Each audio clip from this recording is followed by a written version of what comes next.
प्रस्तुत है लोक संपदा के संस्कार गीतों पर आधारित कार्यक्रम संस्कार सरिता।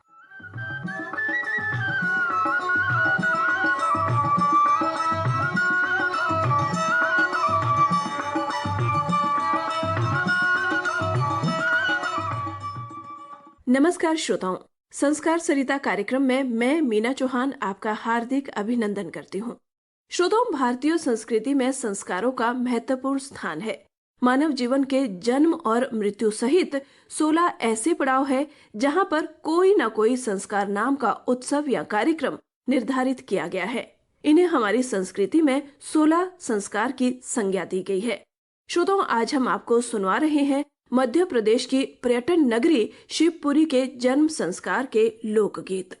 श्रोताओं, जो गीत हम आपको सुनवाने जा रहे हैं वो लड़के के जन्म के समय गाया जाता है और दशटोन की रस्म में भी ये गीत गाया जाता है। इस गीत में लड़के के जन्म को सबसे शुभ दिन बताया गया है। लड़के के पैदा होने के बाद कौन से रिश्तेदार को कौन सा उपहार देना है ये भी इस गीत में बताया गया है। आइए सुनते हैं ये लोकगीत।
गीत में जच्चा के द्वारा अपने ससुर जी से आग्रह किया जा रहा है कि मुझे घर ले चलो और मैं बच्चे को वहीं जन्म दूंगी।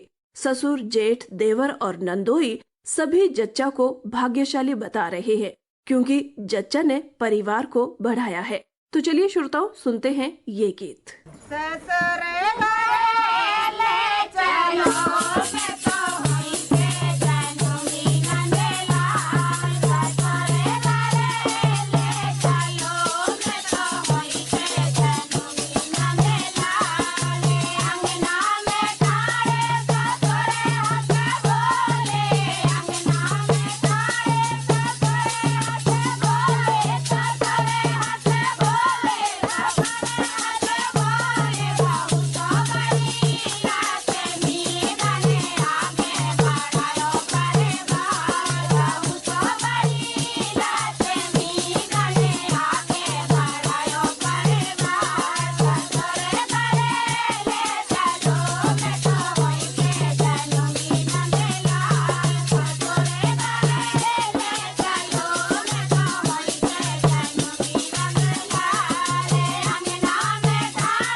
कार्यक्रम के अगले लोकगीत में बताया जा रहा है कि लव कुश के जंगल में जन्म लेने से सीता मैया बहुत दुखी हैं।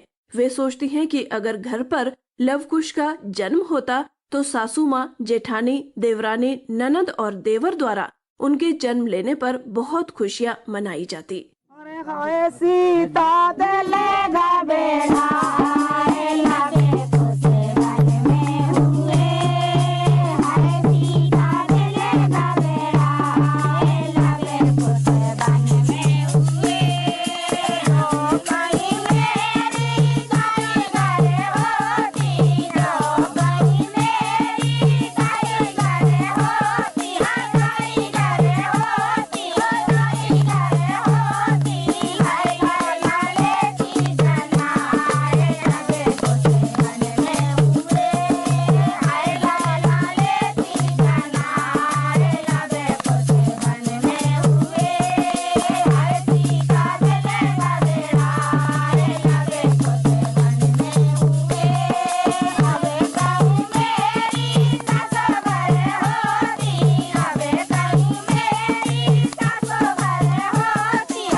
संस्कार सरिता कार्यक्रम में आज आपने मध्य प्रदेश के शिवपुरी जिले के जन्म संस्कार के लोकगीत सुने। इन लोकगीतों की रिकॉर्डिंग हमें आकाशवाणी शिवपुरी से प्राप्त हुई। अब दीजिए मीना चौहान को इजाजत। नमस्कार।